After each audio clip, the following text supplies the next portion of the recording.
I'm Marrikka Trotter. I am the head of history and theory here at SCI-Arc, and I'm super excited to introduce today's speaker.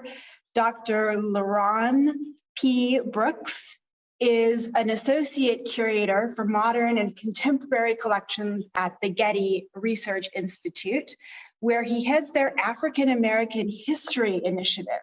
Now, this is a new program at the Getty, and LeRonn is the inaugural curator in his role as that institution turns its attention to Black art and architecture and their histories to a degree that it has not in the past. Now, being the first in a new role is kind of like being the first animal who manages to fly or float to a new island that's just been created by a volcanic eruption or something. You get to both make your mark, but you've also got to make your home. And on both fronts, what you do carries risks and also sets an example. So needless to say, I'm excited to follow the move that LeRonn makes.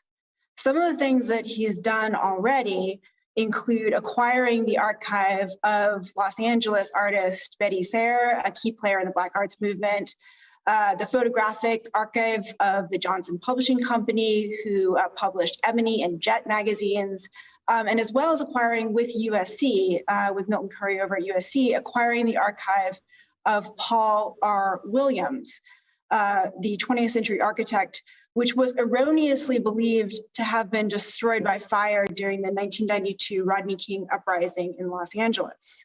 And LeRonn is at least going to start off today by talking to us about some of the material in that collection. LeRonn holds a PhD in art history from CUNY and a BFA from Hunter College in New York. He's published and lectured widely, and he comes to Los Angeles from Lehman College, New York, where he was assistant professor in the Department of African Studies. And I'm also excited to say that LeRonn will be teaching one of our 4-track electives, yay, here at SCI-Arc in the fall. Welcome, LeRonn. We are so glad to have you here. Thank you for having me, and good to meet everyone. And I hope this is interesting. I'm going to share my screen.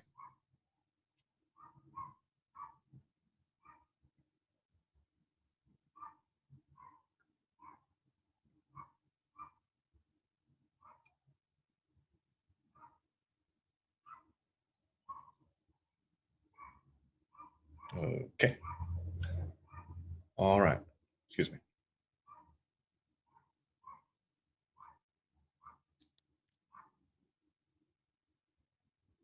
Keep it there for a minute. Founded by the Reverend Richard Allen in Philadelphia, Pennsylvania in 1816, the first African Methodist Episcopal Church is today one of the oldest African American congregations in America and one of the largest African American congregations in California. From slavery through segregation, Black churches were sanctuaries of worship, organizing, and communion without interference or the discrimination many had experienced in the larger Methodist Church. And by sanctuary, let's begin with these working definitions. 1, a holy or sacred place. 2, a building or room for religious worship. 3, the protection from danger or a difficult situation that is provided by a safe place. And for a politically active church, the latter definition is important here. 3, the protection from danger or a difficult situation that is provided by a safe place. The African Methodist Episcopal Church, or AME, was the first major religious denomination in the United States, founded as a form of protest against slavery and racial discrimination in organized religion. What's more, many AME churches were important stops on what was the Underground Railroad, through which many of the enslaved found freedom in the North or toward the South in Mexico. The denomination in Los Angeles was founded in 1872 by Bridget Biddy Mason. I'm sorry to interrupt. Oh, there you go. Now it's full screen. Seeing it here. Okay, perfect. Cool. And I'm going to be going back and forth between that between that and then the lecture. She arrived as a slave in Los Angeles with her owner, a man named Robert Smith, in 1856. However, since California was a free state, Mason, with the help of local Black and white abolitionists, successfully sued in court to win her freedom. And in 1872, Mason organized the first AME meeting in her own home, which 12 other people attended. The congregation remained very small, and their meetings were held alternatively in other members' homes. And during the 1880s, a migration of African Americans in Los Angeles increased, and the first AME became more popular, particularly among middle-class African Americans. The first permanent church was established in 1903 on 8th and Tome. And here we see one of the meeting houses, and here we see the church on 8th and Tome.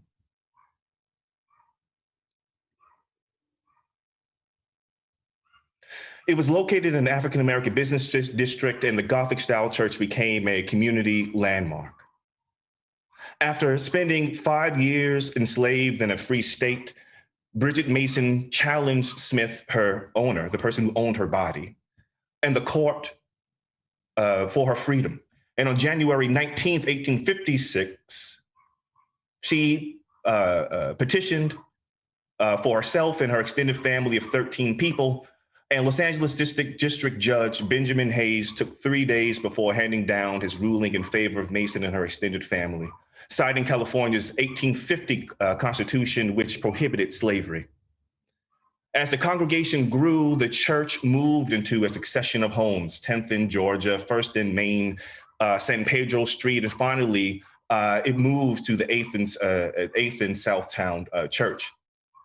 In 1968, First AME, founded by Biddy Mason nearly a century earlier, moved to its current location at 2270 South Harvard Boulevard in Southwest Los Angeles, into a late modern style building designed by Paul R. Williams.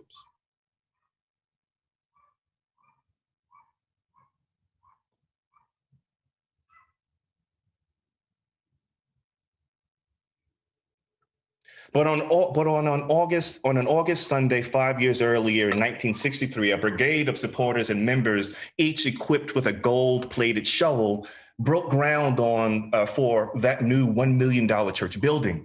Over 2,000 watched movie stars Marlon Brando and Tony Curtis, along with civic and religious dignitaries, turn over the soil for First AME's new sanctuary. And John Factor, half-brother of cosmetics mogul Max Factor, had supplemented the congregation's building fund with a $200,000 donation. As the oldest and largest African-American church in Los Angeles, First AME, led by Pastor Dr. H. Harford Brookins, had successfully extended its ministry and services. The church and its ever-growing congregation needed a new building with additional facilities. The new complex, designed by Williams, would seat 5,000, have a 150-seat chapel, an auditorium with space for 700, and additional seating for 600 people. It would also be equipped with a stage, dining facilities, and other conveniences. The plan also included underground parking, medical and consulting facilities, a private chapel, and administration services. Williams designed the building to rise from an elevated foundation to accommodate the irregularly shaped hillside lot and maximize the effect of its elevated location. And here again, let's look at the church. Here you see the zigzag design right across.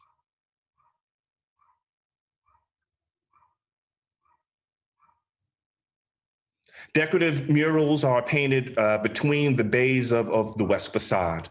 Amongst other, a zigzag motif used along the roofline in the porch of the front entrance enlivens the simple stucco exterior of the building. Decorative murals painted between the bays of the west facade heighten the sort of design effect. Amongst other achievements, Williams was the first African-American member of the American Institute of Architects and a lifetime member of First AME.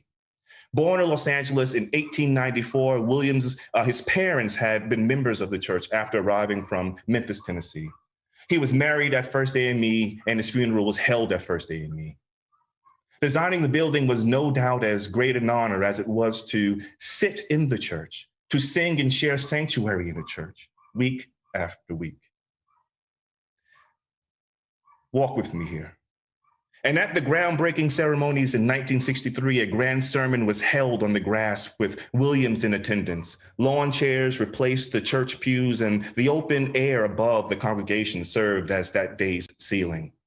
And under that ceiling of blue sky and clouds, they may have sung a hymn from founder Richard Allen's own hymnal. Maybe, Don't Fall on Me. I'll read it for you. Oh, rocks, don't fall on me. Oh, rocks, don't fall on me. Oh, rocks, don't fall on me. Rocks and mountains don't fall on me. Look over yonder on Jericho's wall. Rocks and mountains don't fall on me. And see those sinners tremble and fall. Rocks and mountains don't fall on me. In that great judgment day, rocks and mountains don't fall on me. The sinners will run to the rocks and say, rocks and mountains don't fall on me, when every star refuses to shine. Rocks don't fall on me. I know King Jesus will be mine. Rocks and mountains don't fall on me. The trump or the trumpet shall sound and the dead shall rise. Rocks and mountains don't fall on me, and go to mansions in the skies. Rocks and mountains don't fall on me. The hymn is rooted in a truth hoped for despite the facts of the world, that living a life will lead to a righteous place. It is a meditation on the aspiration for salvation and judgment, faith and consequence, or even faith, truth, and death. The repeated refrains are stacked atop one another as a matter of persistence and devotional duration. A wall of prayer, if you will, against the harsh world of racial segregation outside the church's doors. Here on this day, only in the open air. But the space they held outside as church had become a facsimile for the building itself. And the challenge to Williams was of how he could create a structure that represented the very sanctuary they held in their hearts. And how could he steward the intimacy and momentum of communion that had begun almost a century ago in the home of Biddy Mason, who too understood the unique importance of sanctuary for African Americans. Because within a larger context, the 1960s were a precarious decade for Black communities in America. In 1963, the year of the groundbreaking, African Americans did not have their right to vote protected. And a few years earlier, the Freedom Riders had risked their lives traveling on Greyhound buses through the American South in the effort to desegregate interstate travel for everyone, and to a larger degree, challenge this nation to live up to the promises of democracy. And on this day, today, June 2021, I wonder about their thoughts of sanctuary and the architect they'd hired to design the structure that would represent, house, exemplify, and protect their happiness, their solidarity, their faith in their children. First AME was a structure as an object. As an object is itself a hymnal in architectural form.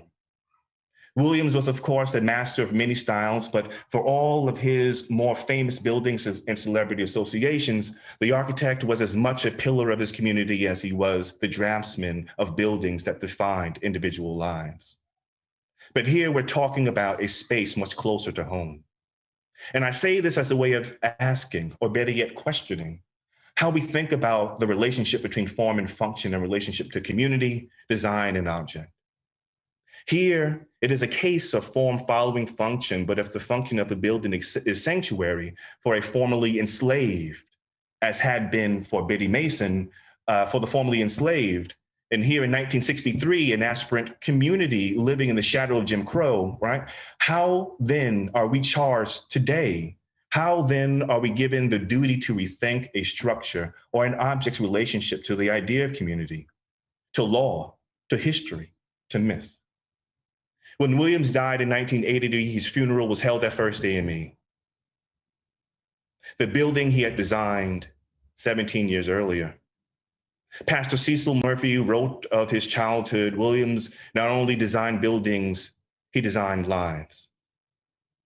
To paraphrase his granddaughter, Williams's own granddaughter, Karen Hudson, regarding her grandfather's relationship to the church, it was from the cradle to the grave. And these are the stakes of sanctuary, or the lack of. The use of the imagination to find some notion of truth through the created form, or the death of both the imagination and body for lack of speculative exploration in the first place. And like Williams's structure was imagined and then realized around truth, his truth, around the AME experience, what follows are 4 separate meditations on 4 artworks that are themselves objects, structures, for the contemplation of African-American life.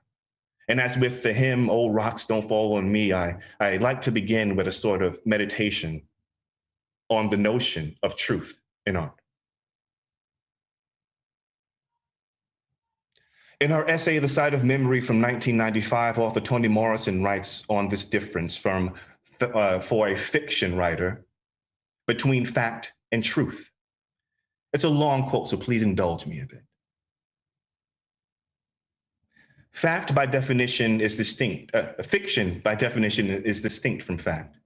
Presumably, it's the production of imagination, invention, and it claims the freedom to dispense with what really happened, or where it really happened, or when it really happened. And nothing in it needs to be publicly verifiable, although much of it can be verified. By contrast, the scholarship of the biographer and the literary critic seems to us only trustworthy when the events of fiction can be traced to some publicly verifiable fact. It's the research of the, quote, "Oh yes, this is where he or she got it from," unquote, to school, which gives its own credibility from excavating the credibility of the sources of the imagination, not the nature of the imagination. The work that I do frequently falls in the minds of most people into the realm of fiction called fantastic or mystic. With these labels, I consider my single gravest responsibility in spite of that magic is not to lie. When I hear someone say, quote, "Truth is stranger than fiction," unquote, I think that old chestnut is truer than we know. Because it doesn't say that truth is truer than fiction, just that it's stranger, meaning that it's odd. It may be excessive, it may be interesting, but the important thing is that it's random and fiction is not random. Therefore, the crucial distinction for me is not the difference between fact and fiction, but the distinction between fact and truth. Because facts can exist without human intelligence, but truth cannot. Unquote. What follows is a working theory or a theory in the making of trying to understand objects that can be forms of sanctuary or spaces that carry the weight of the hymnal into speculative spaces, the strange, the odd, in the spectrum between truth and fact and the fragility of Black life.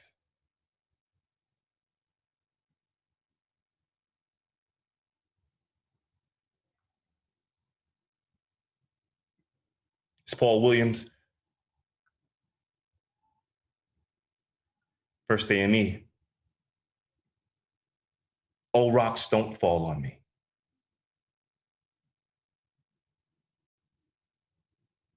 Storytelling, the first, Nari Ward, Jack Totem.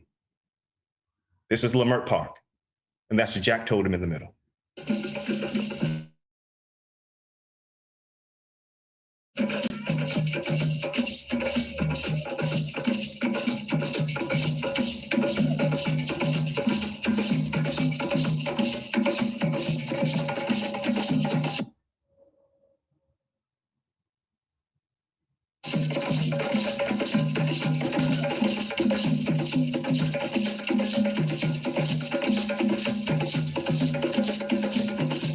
That's Nari, the shades.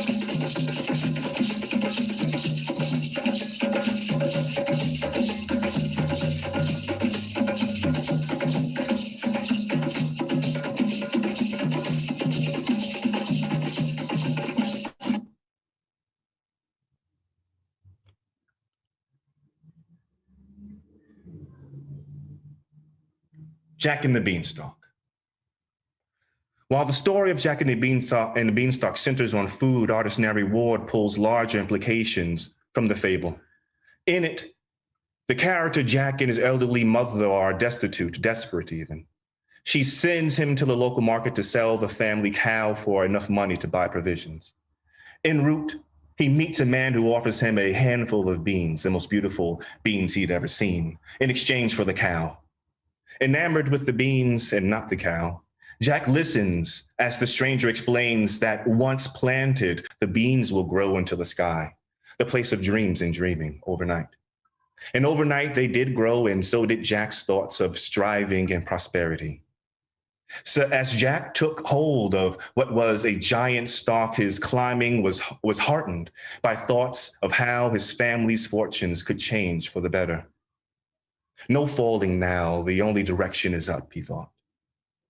A play on the tale Nari Ward's Jack Totem. A wayward stalk is comprised of truck parts, car jacks, as well as metal serving bowls and boot laces.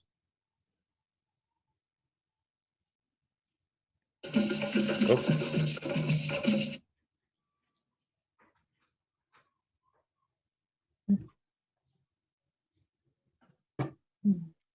And here's a close-up.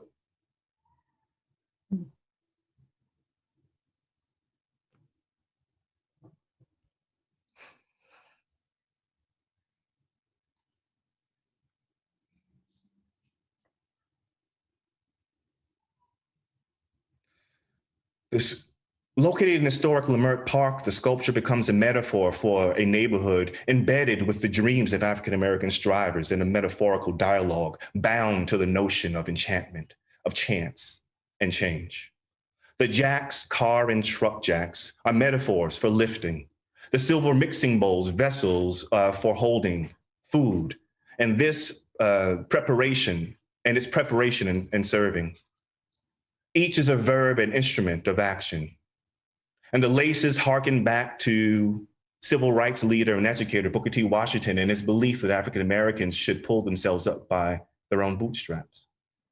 But the irony of that philosophy is that without communal support, the very possibility of Black social mobility would be but a dream. Jack and the Beanstalk details the journey of a single hero. The story of African American strivers is a story of generations of Black Jacks who found something quite different in the clouds. Jack thought the stalk would be easy to climb, but he didn't have the seemingly relinquishing weight, nor the legacy of racial segregation to carry. The African-American population in Los Angeles reached nearly 16,000 during the 1920s.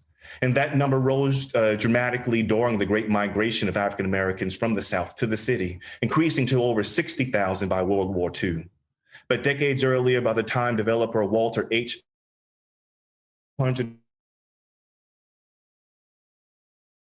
1927, racial segregation was still legal in the United States.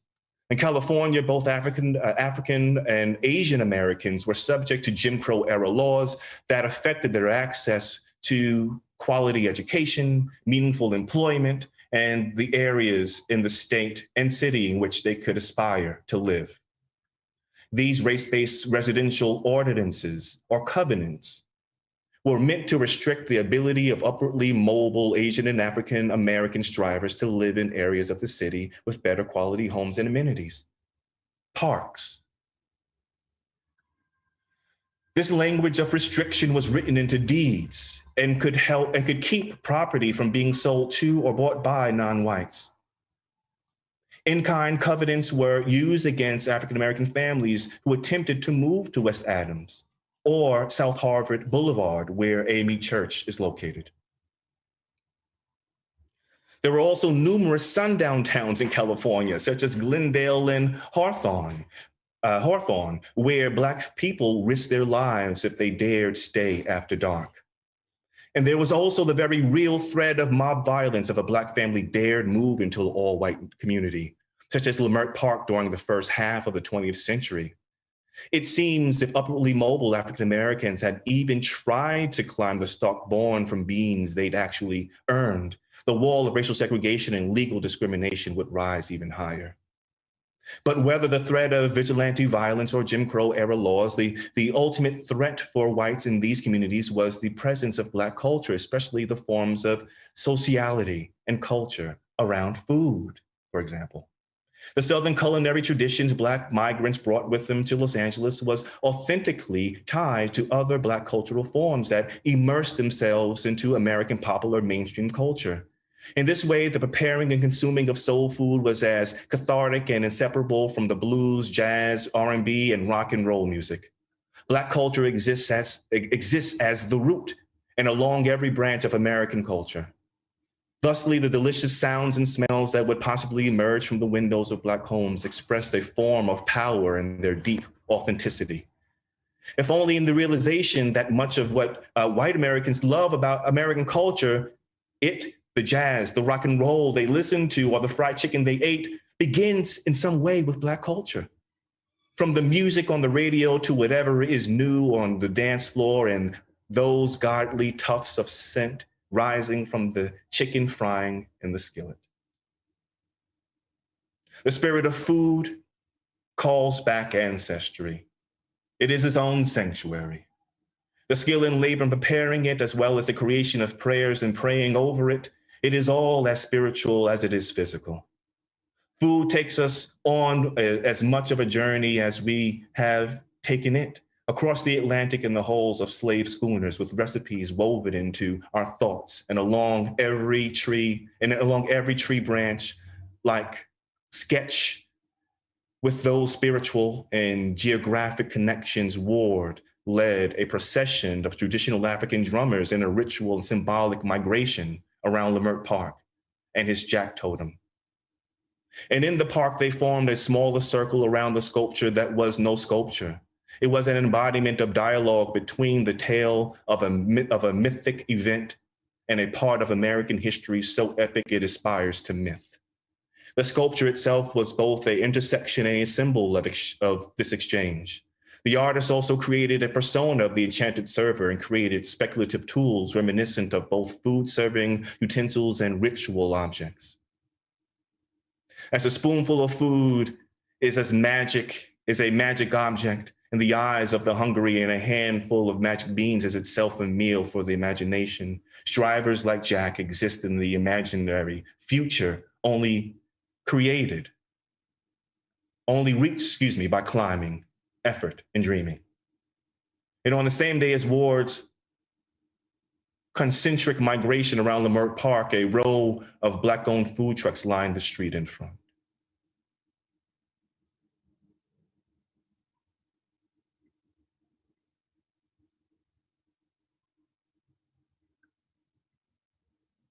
Faith Ringgold, Law.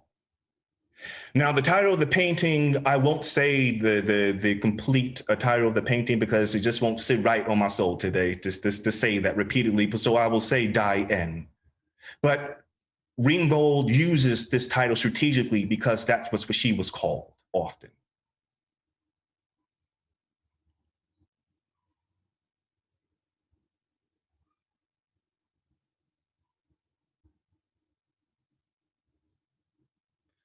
On November 13, 1970, Faith Ringgold was arrested for her participation in the flag show at Judson Memorial Church in Greenwich Village.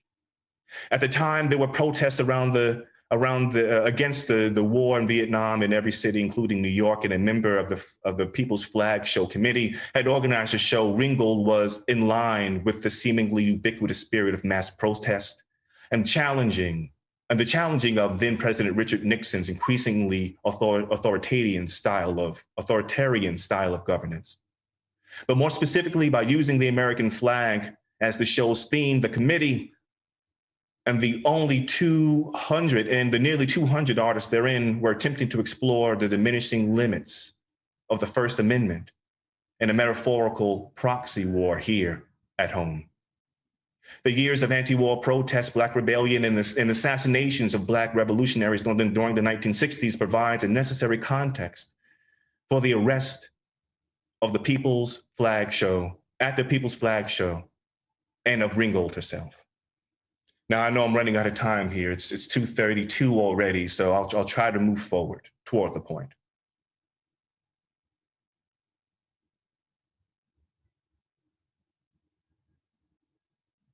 Exhibited at the Flag Show, Black Light, the painting you just saw, Black Light 10, Die N, gets to the heart of the matter. The painting expresses the artist's exasperation and concern regarding the billions of dollars spent on the US space program while millions of Americans lived in poverty. What's more, placed within the flag's stars are the word die, and within the stripes, the word N can be read.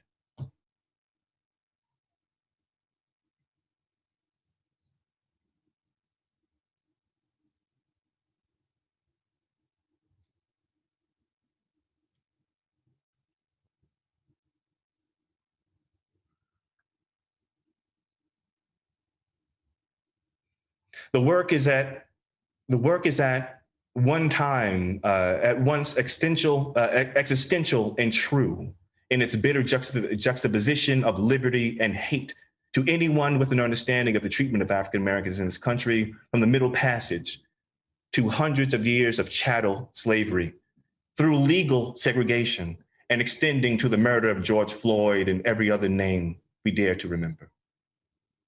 Gil Scott-Heron's Whitey on the Moon, released in 1970, a year after Ringgold's painting, presents a series of striking in-kind contrasts of African-American life within this democracy, covering issues such as medical debt, poverty, bills, inequitably rising inflation, and pestilence. I don't have time here to go over the poem.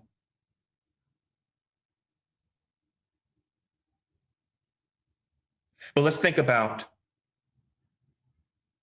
the inequity Ringgold is talking about here. While the Apollo capsule, and the Apollo was the ship that the capsule that went to the moon. While the Apollo capsule was navigating the blackness of space, Black people were navigating the inherent biases and legacies of slave and segregationist laws. What does it mean for a people who were not considered lawful human beings to think the flag would or will protect them as citizens? And what does it mean for a Black person to pledge allegiance to that flag? What loyalty are we assuming? And exactly what loyalty was being shown to Black people? The flag, but a collection of memories, stars bound together in proximity as a metaphor for unity between independent parts, states and laws, geographically and geometrically bound in close proximity to the idea of land, and a conceptual unity that undergirds the rule of federal law. The 238,900 miles between Earth and the moon, psychically no longer than the last stretch of field for the enslaved between slave and free states. Ringgold's flag is a topography of the caste America has placed on African Americans, as well as a Jim Crow sound image. But where is sanctuary?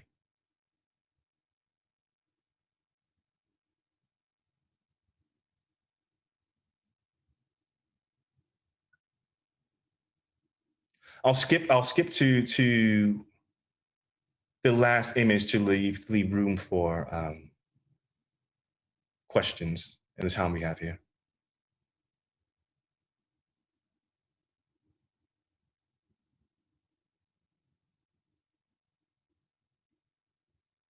This is the photographer Herb Robinson's Metro series. He traveled the subways of New York, the Tube in London, and subway in Paris, and just took shots, photographs of people in transition in these spaces.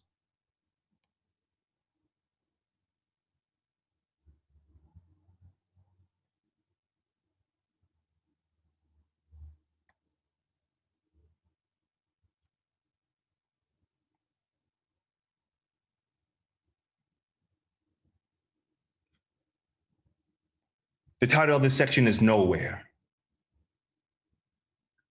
During the morning rush in Harlem on the 125th Street, on the 125th Street subway platform, the muses of the underground ring sparks from the rails as the downtown A train express enters the station. And from the dark tunnel, the silver train itself, dusted with years of wear, erupts as if from Hades dreaming into the station's light, a shawl of shadow draping its waist. From the platform, strap hangers angle their way into the train cars, forming for themselves a public of bodies filling the train's interior. Bound together in an odd puzzle of flesh, each person holds onto lifelines of sight. Every inch of open space claimed as an eye's property for the duration of the ride. And because of this close proximity, distance itself becomes tangible or felt in the spaces people make for themselves in frames of a slow waiting, even on the express from moment to moment, from stop to stop. Is there sanctuary in these dark stretches of distance? Photographer Herb Robinson asks. He asks of us.